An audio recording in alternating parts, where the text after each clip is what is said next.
자, 어떤 함수는 호출되어지고 나서 그 결과로 하나의 반환값을 가질 수 있다라고 했었죠.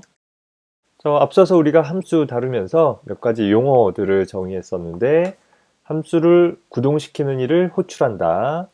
호출할 때 호출 측에서 함수에게 전달하는 값을 인수라고 했었죠. 자, 마찬가지로 함수는, 어떤 호출된 함수는 주어진 작업을 수행을 하고 나서 일을 다 끝마치고 나면 반드시 호출 축으로 복귀해주는 작업을 수행을 해줍니다. return, 즉 돌아간다 라는 것이죠. 모든 함수는 반드시 수행을 마치고 나서는 호출 축으로 반드시 돌아가 주어야 해요. 복귀해 줘야 돼요. 아주 극단적인 예로 함수가 직간접적으로 복귀하지 않고 자기 자신을 다시 호출하는 그런 일을 해서는 프로그램이 정상적으로 끝내지지 않기 때문에 잘못된 호출인 것이고 문제가 있을 거예요. 그래서 우리가 다룰 모든 함수는 주어진 일을 끝마치고, 물론 내가 일을 하다가 또 다른 함수를 호출해서 일을 분담할 수는 있어요. 그런데 언젠가는 다시 복귀, 또 나도 복귀하는 일들이 반드시 수반이 되어져야 한다라는 것입니다. 더불어서 이렇게 복귀할 때에는 호출 측에다가 내가 작업한 결과가 이거입니다 라는 하나의 결과 값을 전달해 줄 수 있는데, 역시 꼭 전달해 줘야 되는 건 아니에요. 그런데 전달한다 라고 한다면 이때 단 하나의 결과 값을 호출 측에 전달할 수 있다라는 것입니다. 좀 착각하지 말아야 될 것이, 인수는 여러 개 전달할 수 있는데 반해서 반환값은 오로지 하나만 가능하다라는 거죠. 이거 뭔가 좀 제약이 있구나 싶을 수 있는데, 그나마 다행인 것은 우리가 뒤에 가서 복합자료형이라는 걸 배울 거예요. 여러 개의 데이터를 한 덩어리로 묶을 수 있는 방법이 있는데, 그 복합자료형을 이용한다라고 하면 역시 하나의 반환값만 갖는다 하더라도 그 여러 개의 데이터를 호출축으로 반환하는 그런 효과를 얻을 수 있는 것입니다. 예를 들어서 내가 복사를 시켰다. 길동이에게 복사를 시켜서 첫 번째 과제 30개 복사해 오고 두 번째 과제도 30개 복사해라 라고 하면 길동이는 어떻게 하면 되겠어요? 자기가 내가 전달해 준 값을 가지고 가서 각각 복사한 다음에 그 결과를 하나로 파일링해서 나한테 반환을 해준다. 비유적으로 보면 그렇게 생각을 해볼 수 있는 것입니다. 자, 해서 아주 간단한, 어떻게 보면 좀 극단적인 하나의 함수를 정의를 해봤어요. 역시 스크립트 모드로 수행되어진다라고 했을 때, 현재 이 함수는 함수의 매개 변수를 갖고 있지는 않아요. 자, 그래서 함수가 호출되어졌을 때 이런 함수가 있구나 처리를 하되, 함수 호출문을 만나면 이 함수는 매개 변수를 갖고 있지 않으니까 단독으로 호출되어지게 될 거예요. 다만 이 구문을 보면 함수 호출하는 행위를 result라는 변수에다가 대입해주는 변수 선언문이죠. 자, 변수 선언문이 수행되기 위해서는 먼저 이 표현식의 값이 처리가 되어져야 되는 거예요.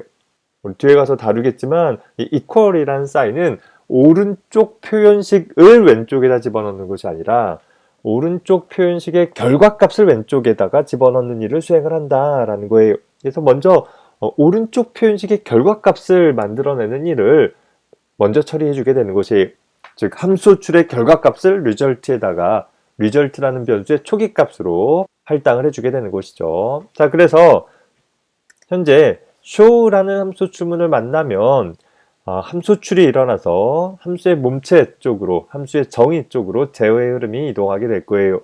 자, 이제는 좀 익숙해져 가죠. 자, 그리고 나서 show라는 함수의 첫 번째 문장부터 처리가 되어지는데, 이 경우는 문제를 간단하게 하기 위해서 그냥 무조건 복귀하는 처리를 하도록 했어요. 자, 함수 내부에서 호출축으로 복귀는 기본적으로 마지막 문장을 수행을 하면 자동 복귀가 되어진다라고 했었죠. 그것 외로 내가 어떤 값을 반환하면서 복귀하고자 하는 일을 하고자 하면 return이라는 키워드를 사용을 해주게 됩니다. 그래서 return 하고 나서 값을 써주게 되면 0의 값을 호출축으로 반환하면서 복귀해라 라는 그런 의미가 되는 거예요. 따라서 실질적으로는 show라는 함수 안에서 뭔가 계산된 복잡한 값이어야 하는데, 일단 문제를 간단하게 하기 위해서 문제를 처리하고 일단 0을 반환한다 라고 가정을 해봅시다. 자, 그러면 이 반환되어진 0은 호출축으로 복귀하면서 자, 어떻게 전달되어지냐면 호출 측의 임시 변수에 0의 값이 전달이 되어지는 거예요. 자, 주의할 것은 호출 측에 우리 눈에는 안 보이지만 우리 프로그래머에게는 안 보이지만 호출 측에 함수의 반환값을 받을 임시 변수가 하나 만들어져요. 여기 보라색으로 표현한 이런 상자가 하나 만들어진다, 그릇이 하나 만들어진다 가정하고 글로 일단 0이라는 그러니까 return이라는 키워드 다음에 쓴 값이 전달이 되어지는 거예요. 그리고 함수 호출은 끝나는 거죠. 자, 끝나고 나면 이제 남은 건 뭐예요?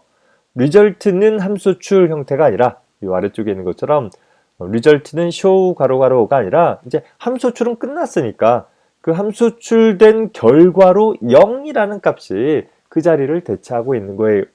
자, 그러면 그 다음에 함수 호출이 끝난 다음에 해줘야 될 일은 무엇인가? 프린트 구문이 아니라 result라는 변수를 만들어주는, 즉 0이라는 값을 가지고 res라는 변수를 만들어라 라는 문장이 처리가 되어지는 것이고, 이후 프린트 구문을 통해서 result를 출력해라 라고 하면 0의 값을 출력할 수 있게 된다라는 것입니다. 자, 반환값이라는 것까지 생각해 보니까 조금 더 복잡하게 느껴질 수 있을 것 같아요. 다만 이 함수 같은 경우는 인수를 갖고 있지 않다 보니까 어떻게 되어져요? 맨날 똑같은 반환만 할 수 있는 함수가 돼버리는 것이죠. 내가 어떤 다른 처리를 하려고 한다면 이 프로그램이라는 것이 항상 재현성이 있기 때문에 똑같은 함수를 똑같이 호출해서는 다른 결과를 만들어낼 수 없어요.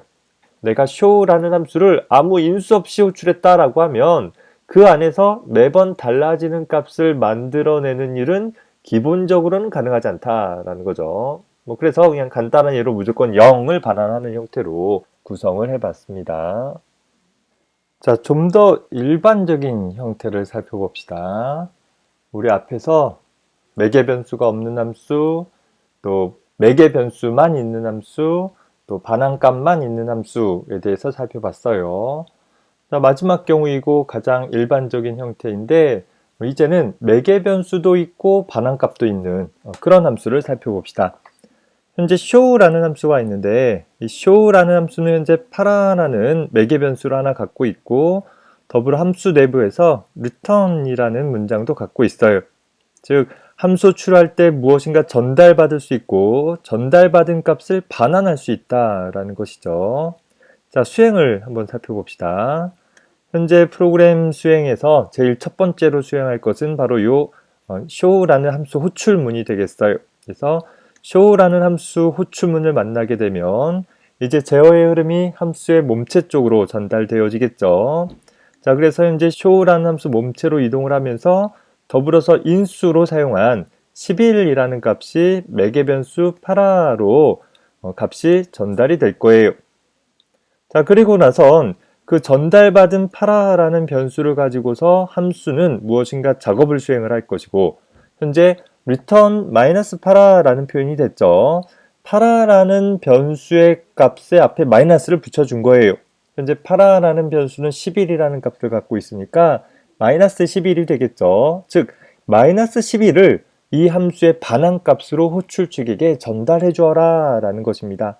그러면 어떻게 되어져요? 복귀하면서 바로 함수 추문이 있던 이 자리에 개념적으로 임시 변수가 만들어지고 그 임시 변수의 반환값인 마이너스 11이 위치하게 될 거예요. 저장이 될 거예요. 그럼 이후에 result라는 변수에는 마이너스 11이 저장이 되어지니까 result라는 변수는 마이너스 11이라는 값을 갖게 되어지니까 결과적으로 출력할 때 마이너스 11이 출력될 수 있다라는 것입니다. 만약에 함수를 호출할 때 우리가 여기다가 show 마이너스 11 이렇게 썼으면 어떻게 되겠어요? 물론 마이너스 11 앞에 마이너스가 하나 더 붙여주면 마이너스 11이라는 것은 우리 뒤에 가서 이제 연산문 다룰 때 배우겠지만 11의 값으로 음수에 보수화되어지면 양수가 되어지는 것이니까 11이라는 값이 출력이 되어질 수 있는 것입니다.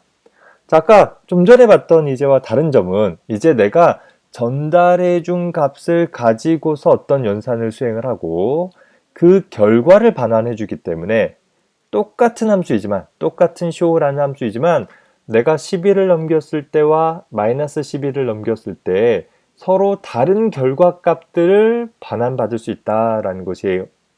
세 번째는 좀 극단적인 예제를 만들다 보니까 맨날 0만 반환했지만 실질적으로 함수가 뭔가 반환한다라는 것은 연산해서 함수 내부에서 연산해서 달라진 내용을 반환을 해주는 것이고, 그걸 통해서 우리는 호출칙에서 다양한 활용을 해낼 수 있게 된다라는 것입니다. 이 네 번째 경우가 가장 일반적인 형태의 함수이고 여러분들이 아마 가장 즐겨 사용을 하는 그런 구조가 될 수 있을 것입니다.